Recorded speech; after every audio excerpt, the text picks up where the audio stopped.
Tonight on Truth Duty Valour. When you hit the water and you have explosives, your rifle, other gear, a dry bag full of whatever, you're attached from yourself to your partner's attached from him to a big line attaching himself to other 6 divers. You know, there's a lot of things that could go wrong. Army combat divers.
Right now, we're presently located in CFB Gagetown, conducting Exercise Roguish Buoy.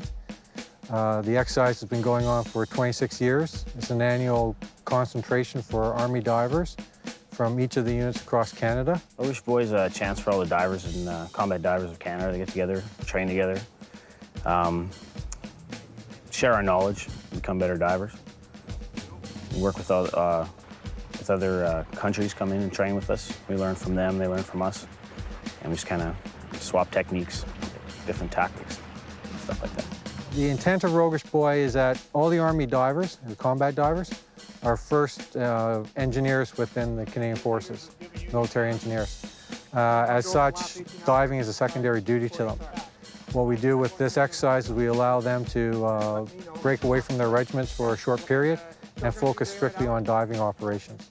For us, it's the most important exercise of the year because it's a chance for us to get together with the other combat divers in the country, and we can operate at a troop or almost squadron size level and do a whole variety of tasks. It's a fantastic exercise for us. We should do 2 or 3 of them a year.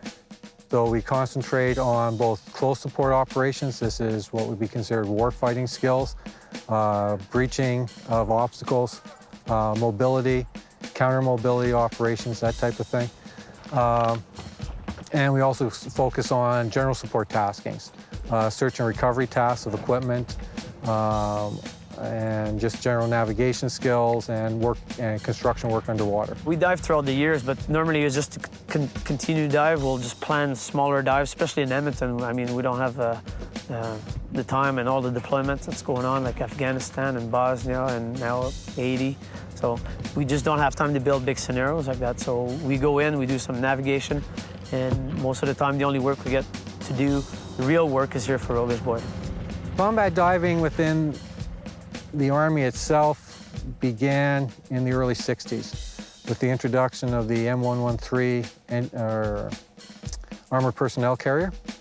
It was a vehicle that could swim across rivers in Europe, and as a result there was a requirement to be able to do reconnaissance on the rivers to find positions where the vehicles could enter the water and where they could exit safely.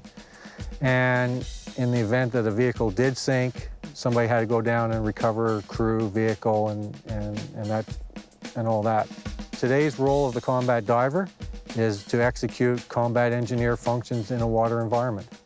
Combat diver is a subspecialty of the engineers, and what we do is we draw people from the regiments that are interested in diving, would like the challenge of diving, and we bring them in and we teach them how to dive, and then do their field engineer work below the water surface and on the water's edge.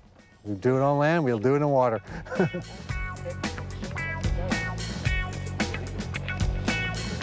Well, combat engineer, we provide and deny mobility, provide for friendly forces, deny for the enemies. We extend the engineering role into a water environment, taking, as you've seen on a demolitions range, breaching an obstacle. We do that as combat engineers, we do it as combat divers.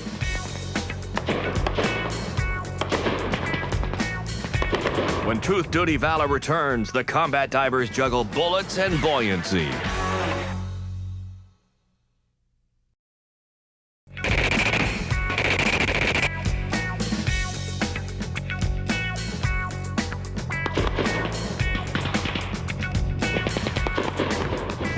Right now, there's 160 personnel within the Canadian Forces that are qualified as combat divers.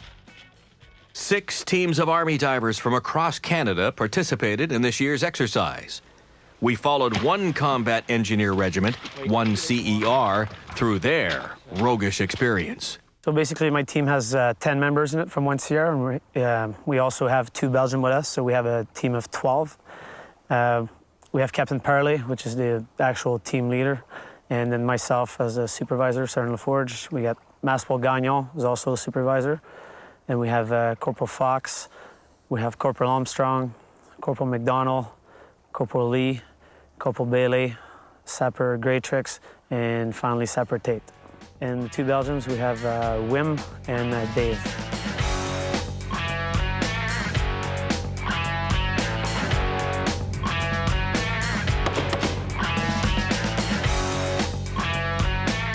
We all train as engineers for personal weapons handling.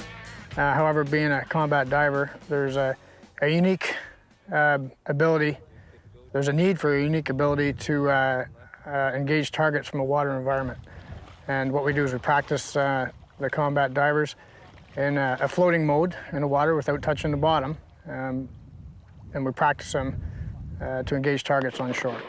These are called static infantry targets, which we call them a SIT for short. These have electronic cards inside them that are pre-programmed so that we can control the targets individually. We can program them as a group.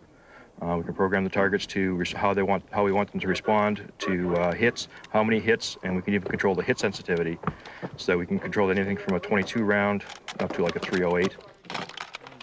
These guys are doing, if I'm not mistaken, they're doing floating out here with their weapons, just basically to simulate that they have their dive gear on, they're coming up to a beach position, and then they come under attack on a beach position, and they have to obviously get rid of the enemy so that they can finish landing. That's a self-healing plastic is what they call it.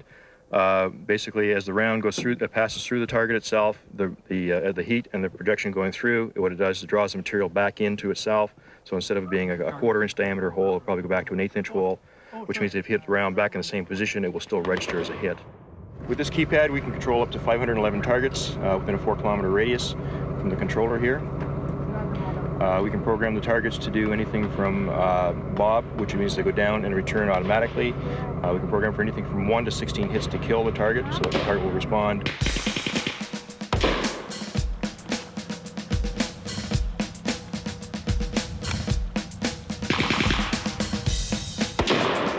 When you're firing from the water, you have to ensure that there's no water in your barrel or your weapon will explode in your face. And then it'll either hurt you or your weapon will be useless and you'll be a liability. Change your mags on your own time. Targets to your front. Leap, back up. Control first, fire.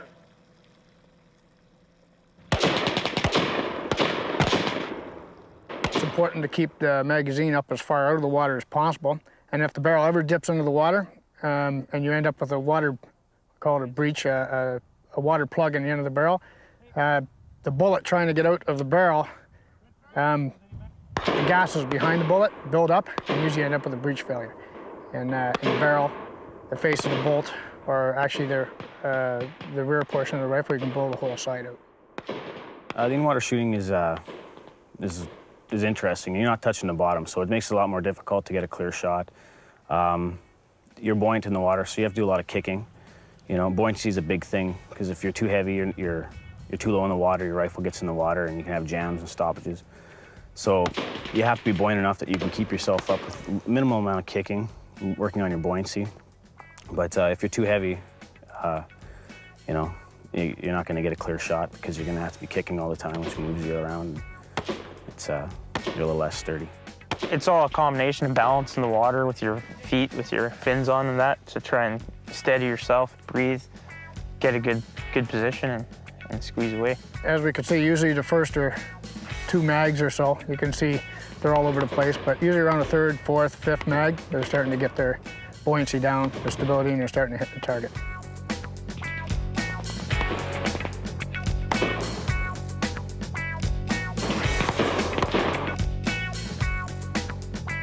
When Truth Duty Valor returns, the situation gets explosive.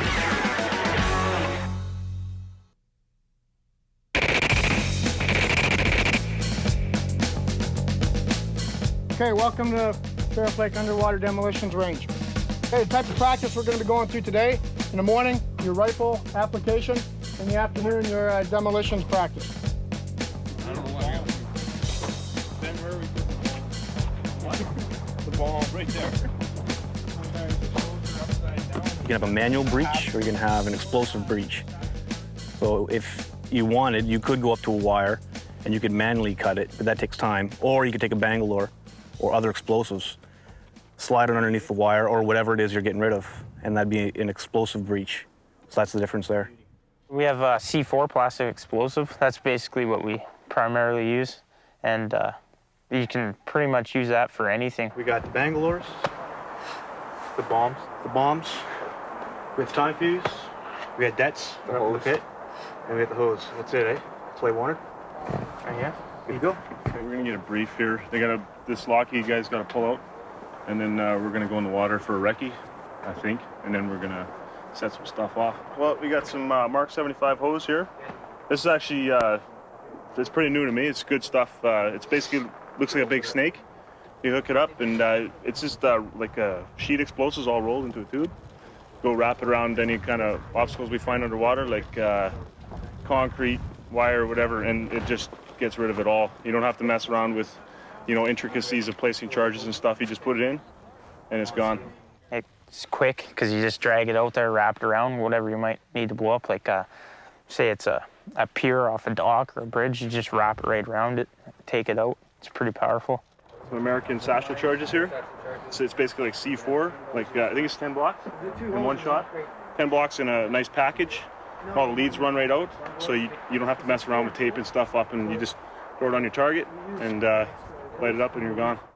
So 2 hoses, 1 box of Bangalores, 2 crates of actual C4, not the satchel charges, and then everything else goes back on there. Really, it's all explosives that we use in our primary job, but we use them in a water environment also. Except for a couple of the standard operating procedures might change a bit. We'll dual initiate things instead of single initiate with the blasting caps, mainly due to the moisture issues. With the water environment, a lot of moisture, and you're initiating something with an M60 igniter, which is a spark, water can play havoc with that.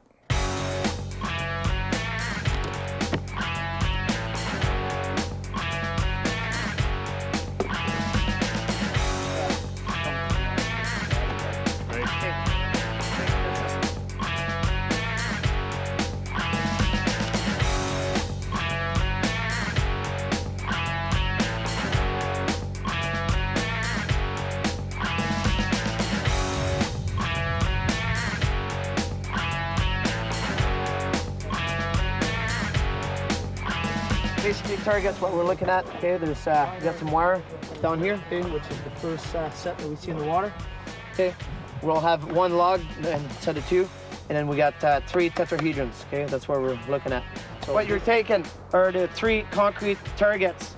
Okay, the very far one, I want the Mark 75 on it.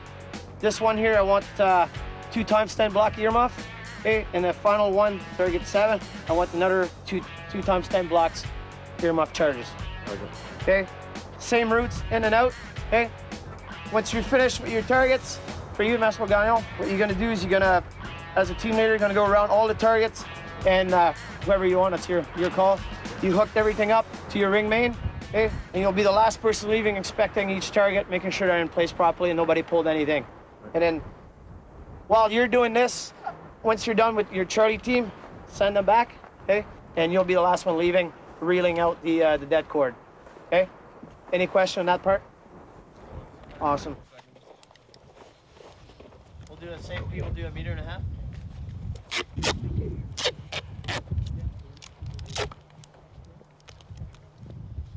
Right now we're prepping some SAPS charges for earmuff on our tetrahedron obstacles. So basically, there'll be 5 blocks on the bottom, and there'll be 5 blocks on top. You'll have your leads coming out, and then it'll go on one side, and the other charge will go on the other, and it'll be an earmuff charge. So we'll flow together, and it'll completely, there'll be nothing left, basically.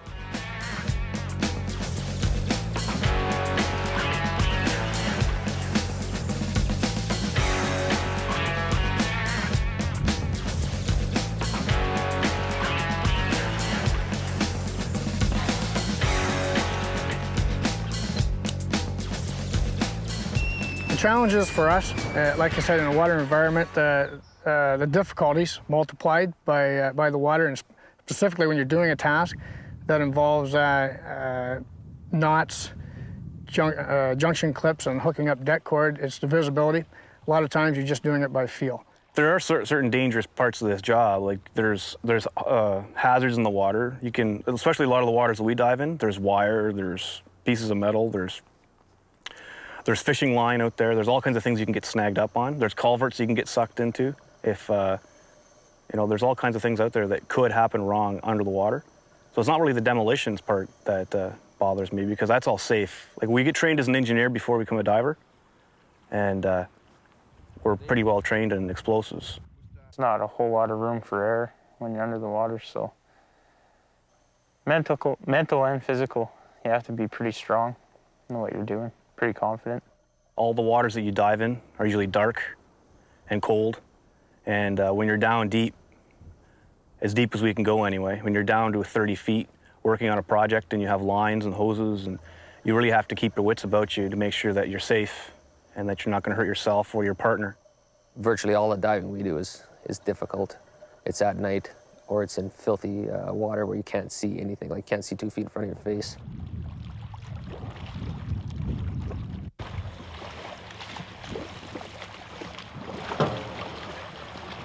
Watch behind you, Pete.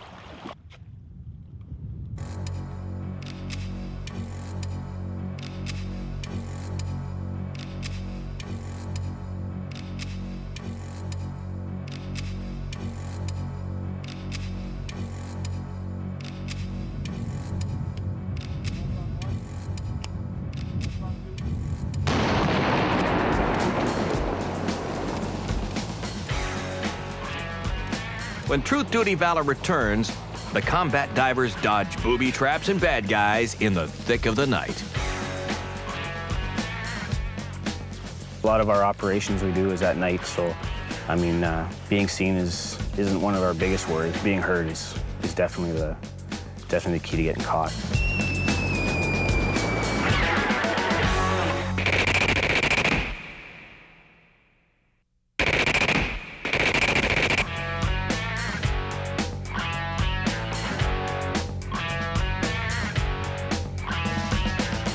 Today, right now, we're just doing a rehearsal of a mission that we're gonna do later tonight. Just basically to use all the gear that we're gonna use later tonight and just shake out anything that might come up, so when we actually really do it for real, it'll go as smooth as possible.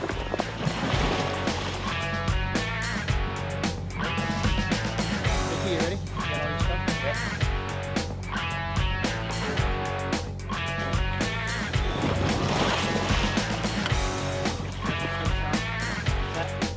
They're going to send a reconnaissance team of 4 divers, and they're going to launch at the other end of the lake. They're going to move in boats right up to the assembly point, and from the assembly point, they're going to dispatch and start diving from that area. They're going to cut across the lake, and where there's a lot of cover from the trees and shadows, it's nice and dark.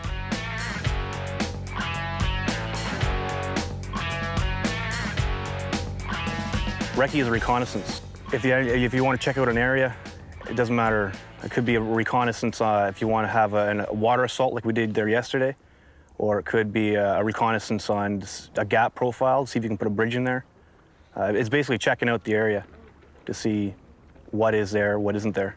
Today, basically what they're trying to do is they build a scenario for them with enemy forces that are out there, and little small terrorist group, and they're creating some problems on the one side of the water, and they're making obstacles, building fences, putting mines, laying tripwires, and all that stuff. Our forces wants to get across and get rid of those terrorist cells and stuff like that. So they want to know before they deploy the big force. They want to know what the obstacles are that it will encounter. So basically, what they did today is a quick rehearsals on what's going to happen tonight, the full scenario. We're going to move up out of the water. Him and I first. You guys will provide cover, and we'll link up with the guy at the glow stick.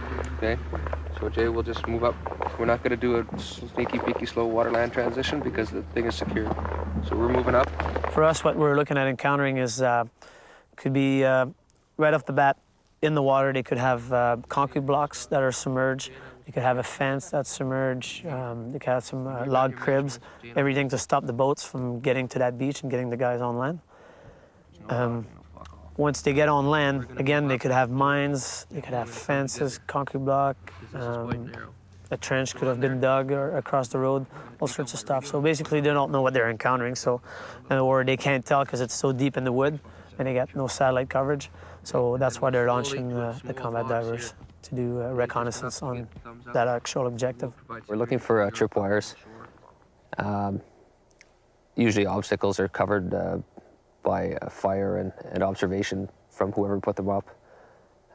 So an easy way to cover your obstacle is to put tripwires in there with trip flares on them. So when someone comes through, they'll trip the wire and this big flare will go off and then you're exposed. You can use whatever you want, a stick, or you can make a tripwire feeler out of a coat hanger or whatever, and you simply slowly with it's light wire, and you check to see if there's something there running across it, and if there is, we generally go to the end of it and we'll either disarm it, or in our case last night we were just going to bypass them because we didn't want to disturb them. During that time, we're not touching anything. We're not moving wire. We're not putting pins in chips or grenades or anything like that, okay? So we just mental image so we can draw a picture when we come back. I got a little notepad inside my dry suit. So biggest thing is communication. You have to know where your team members are, what's going on. That's why rehearsals are so important with what we do. Yeah, all of our operations are at night, is how we'd like it. But definitely communication is probably the biggest key to a night operation.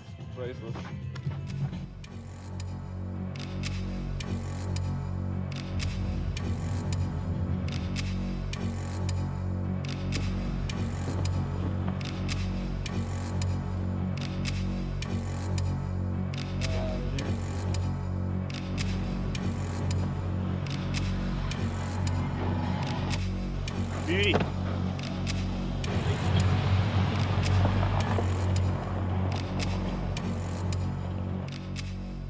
You want to be as quiet as possible. You don't want to make any noises that would be sort of unnatural.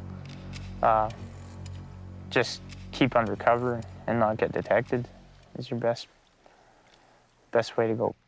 On a recce, you just note it. Try and figure out what kind of mine it might be, the size, shape of it, any details, and just record that down and take it back with you. When we entered the water, we found it was quite shallow from the ORV to the objective, so we had to push out a little bit from the shoreline, which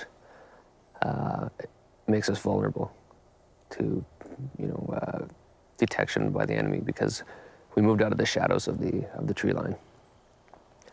It was very dark, so we moved quite slowly, and then we saw some enemy activity, some lights, and heard some noise and stuff, so we moved into the shoreline and checked to see if we're in the right place, but it wasn't quite far enough along. We moved into the darkness of the trees, and I moved up to the edge to verify we were in the right place, and found that we were. And once that happened, I moved back, gathered the team together, and we reorganized ourselves as per our rehearsals, and the Team 2 started their search for obstacles in the water. It can be difficult, yeah. On that recce, I couldn't see the other team for a little while, so I had to swim a little closer. We were actually pretty close to the shore, at least it seemed like, because you could only see for 3 or 5 feet in the pitch black. Especially with our ghillie suits on, you can't see much. Because the water was so shallow there, we were expecting mines and maybe some wire a little further out. what we found was there was a couple of anti-tank mines right up close to the shore, actually half submerged and half out of the water. And that was the only obstacles they found on the sweep. Basically, you feel around with your hands and just real gently so you don't move anything even if you do hit it. And you can see somewhat, like it was dark, but when you're up that close, you can see what you're dealing with. So you just feel around on the beach. You do a sweep, basically, in a system where you don't miss any ground, back and forth, until you come across a mine, or if you don't come across anything at all. Once that sweep was done, my team moved from the water onto the shore, where we began a search for booby traps and tripwires on the route that led up from the water up to another road. We didn't find any tripwires, but about 30 meters in, we found a wire fence. And we checked that for booby traps and tripwires and didn't find any there. It's cold. It's very tiring. Our swim wasn't very long. We were probably across the lake. The dive was only about 16 to 20 minutes. About 20 minutes in total once we took into account entering the water and then ditching our gear. So that wasn't too bad. But we spent a lot of time crawling along the shore in the water and then waiting. When we got contacted by the enemy, we had to obviously just wait in the water. So it's pretty taxing on the body. You get cold, tired. When Truth Duty Valor returns, the divers team up with the infantry for an attack on shore.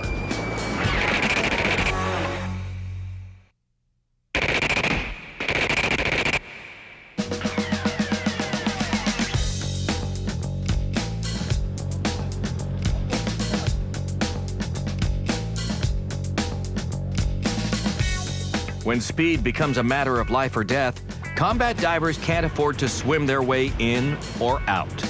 Immediate and efficient extraction from danger is crucial. Well, what we're doing right now is what we call a high-speed recovery.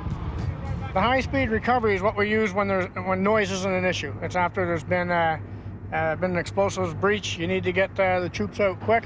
What we'll do is use it. The method is to keep the recovery boat on the side of the boat away from the enemy. So if you're taking any fire from the shoreline, your hard mover is taking any kind of rounds, and usually have a fortification, some style of fortification on the shoreward side, the enemy shoreward side, protecting the divers on this side. And it's the same thing for a cast. When you're casting the divers off, they'll go off the side that's away from the enemy, sort of concealing their entry into the water.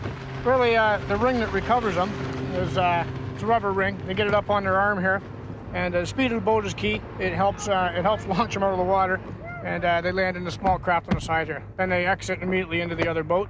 Or the first person out will be helping the other divers get into this boat here.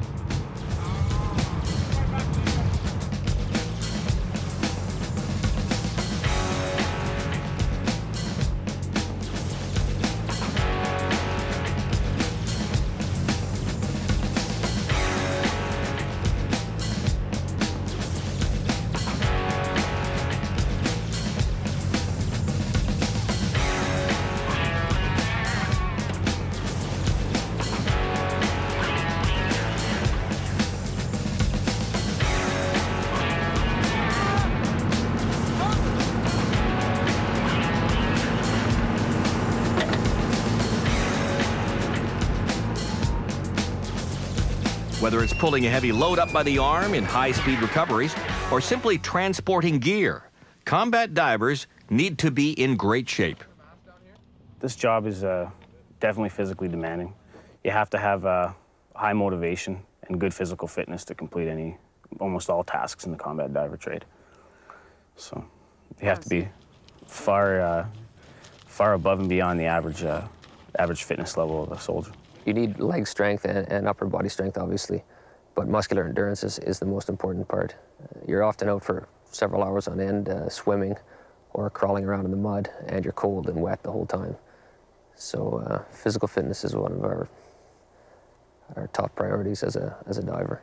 Whenever you take something into a water environment, you may as well multiply the physical effort by 7 times. There's water resistance on you. Everything's just 7 times as hard to do in the water as it is on land. Simply walking on the bottom in plodding boots is a lot more difficult. The temperatures, trying to stay warm. The cold will tap the energy out of you very quick. So we work rather intensely on keeping the fellas' physical fitness at a higher state than they would in a regular job. Regular PT schedules in the Canadian Army won't keep you fit enough to be a combat diver, so you have to extracurricular PT on your own time is what'll keep you in shape for this job.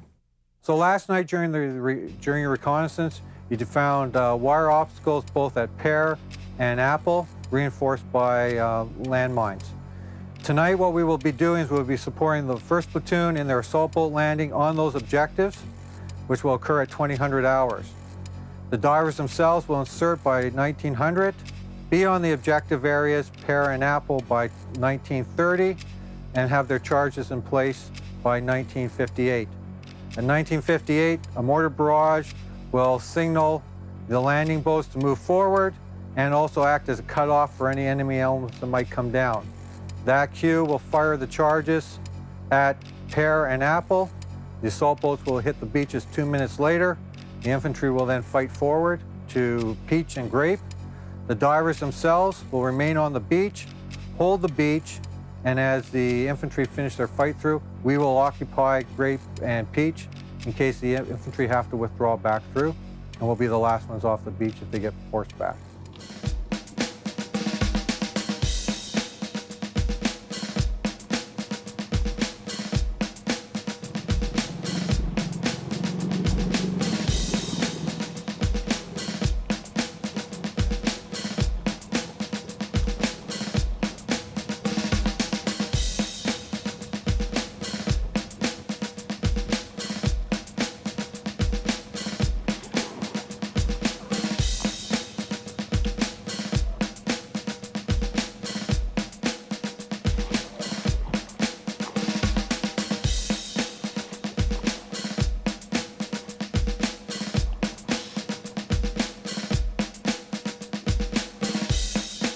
The idea is to get into the water without a large splash or noise. Sometimes if you get far enough away from the target, it's not a factor. However, the sea state and the environment around you is also a big factor. Tonight is extremely calm, so the noise carries across the water. And just talking like this, you'll probably hear for 400 or 500 meters across the water. So we try to do it as stealthily as possible. And they did fine tonight. Tonight they're going to use C4 to blow up the mines and Bangalore torpedoes to clear the wire. While the divers are closing in on the target, these guys are making sure the battle scene will be as real as possible. You got explosives. C4 will be going off to simulate the artillery fire.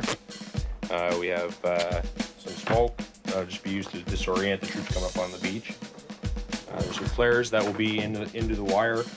It's a trip flare. Basically, it's a trip wire operated flare used for early detection of the enemy. And basically, if they do their drills properly, they'll find the flare before they set it off. There's artillery simulators, which basically is a large pop can sized chunk of explosives, which has a whistle attached to it. That goes off. Sounds like an artillery round landing. There's different colored smoke. And there's thunder flashes, which is to simulate grenades going off. And what we call paraflare, which is a small rocket that ignites like fireworks but has a parachute on it, and it illuminates the whole area. Real explosives. It's set up in a safety, it's a 100-meter safety zone around it, around each barrage. There's nobody allowed within that zone when we fire it. But we have a safety distances that we got to follow for different things. We should go by our books. There'll be nobody within those zones when that goes off. Oh, the realism. Yeah, it gets you pumped when you hit the water and you swim in and there's actually, RD sims, artillery simulations going off. It gets you pumped, it gets you really into the zone. To have actual infantry support us, or we support them, however you want to say it, for them actually to be on the ground and come up behind us when we clear the breach, it gets you really, you get all pumped. It's good. Basically, we just backboard tie a knot in the end. cut open a square and jam the nut in there, put the rest around it, tighten it up, tape down very tightly so that it's, there's lots of contact, and then it just increases the chance of the charge falling. When you are in the water, you're kind of like a rubber duck, eh? You really don't have a lot of protection out there, and if they do see you, you're seen, and it would be hard to defend a position from the open water because you can't really swim away very fast. So you have to make sure that you're very stealthy. Cam and concealment is another thing you want to think about. You want to try to stay in the shadows. We do have ghillie suits, and we try to cam ourselves up as best we can with face paint, ghillie suits. And you definitely don't want to make any noise because sound travels really, really fast over the water, really quickly and really easily. And you definitely don't want to make any noise, because if you make any noise, the enemy will hear you on the shore.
Our basic job was to get rid of any of the obstacles that were on the road.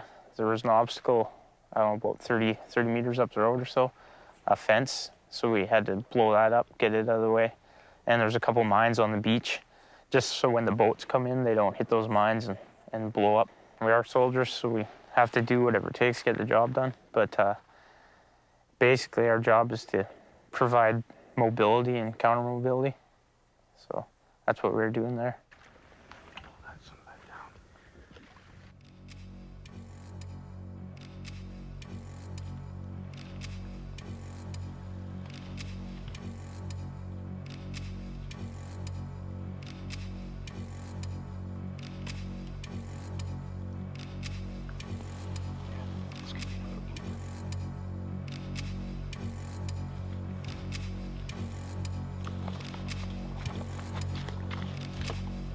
Some things can be hard to get at, like especially with we have I have a 7 mil wetsuit, and my gloves are 7 mil, so it's pretty hard to work with some of those gloves. And when you're connecting the leads to the actual initiation or the trunk line, that's just the big long deck cord that connects all the explosive charges together. We have these junction clips that clip onto the actual trunk line, and it can be hard to work with that with those big gloves on, especially if it's cold out and you have to wear those gloves. Moving slowly, depending on what suit you're using. You know, you don't want a lot of rub going on because you're going to make noise. Yeah, just you got to keep low profile, keep low to the ground, come out slowly. It takes a lot of time to do it right.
The job may be intense and bone-chilling at times, but these guys keep each other laughing. It's all part of the bonding that is critical in a combat unit often put in harm's way. Yeah, it definitely helps having a good team. Guys that can work together, joke around together. You know, when things get tough, you can look over and someone's cracking a joke. Makes you smile. And, you know, that's how you pull through the rough times. But yeah, it's, you gotta have that, you gotta have that little extra motivation and drive to get through sometimes. They're all a bunch of great guys and pretty hard workers, smart. Like you see, we joke around and we're happy, and I've never seen anybody ever fight or disagree with each other, and we're always there for each other, help each other out. So it's a good organization to be in for sure. We have on my team in particular, we have a fantastic bunch of guys. They're all very, very good divers. They're good soldiers. And we have a couple of real characters that add some flavor to it all. Just a great bunch of guys. Whenever somebody's getting a little bit down or somebody's just having a bad day, somebody else in the team will usually do something stupid just to make somebody else laugh. That's why it's usually a pretty good time out here. The fun part is, I don't know, to most guys it's fun because not everyone does it. It's difficult, and there's a camaraderie that comes with that because not everyone's able to do it. And it's fun to blow things up and do it in the water. My most favorite part about diving is just diving itself. It's fun. Being under the water is kind of dangerous, but it's cool. Gives you a bit of a rush. Sometimes you get to do some cool dives. I really enjoyed it. I found it more demanding. It's kept me aware of my physical fitness, that's for sure, and to strive for a higher goal always. And I would love to see the young sappers learn more about it so they can strive to become a combat diver themselves. You should never find a combat diver without his combat diver coin.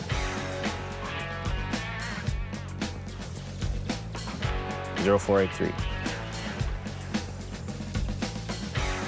And if you ever do find a combat diver without his coin, he probably owe you a beer or two.